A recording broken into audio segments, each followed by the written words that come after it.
model railroad display is celebrating both the holidays and history for one community in our region.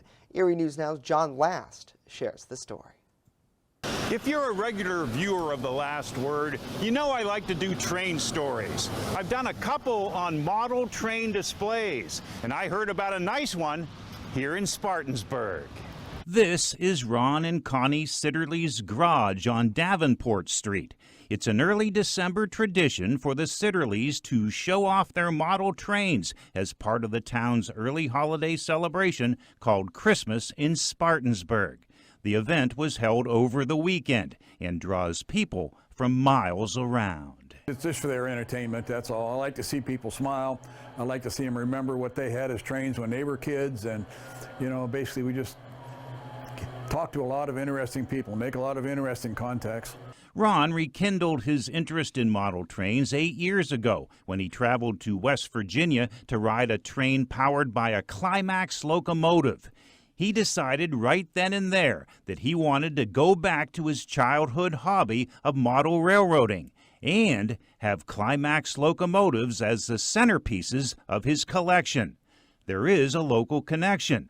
The inspiration for the real Climax locomotives came from lumberman Charles Scott of Spartansburg in the late 1800s. Just outside of Spartansburg here, where old Route 77 and Route 77 crossed, right in that area is where the guy came up with the idea.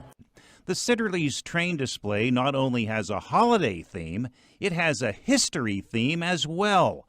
Connie designed a replica of Spartansburg, showing the town as it would have looked around the year 1910. I had been doing some history of Spartansburg prior to this, so it just kind of blended in when we started doing the trains. Here's the Lakeview Hotel that first opened in 1862. It survived 3 major fires in Spartansburg in 1878, 1898, and 1905.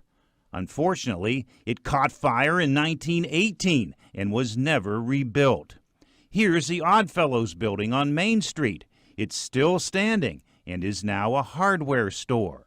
Here's the building that housed the town's newspaper, the Sentinel, published from 1885 to 1924. The display in the Sitterly's garage is a wonderful tribute to Spartansburg, to trains, and to Christmas time. Just something we enjoy doing, and it's just not Christmas without a train, as far as I'm concerned, you know. With The Last Word in Spartansburg, John Last, WNY News Now.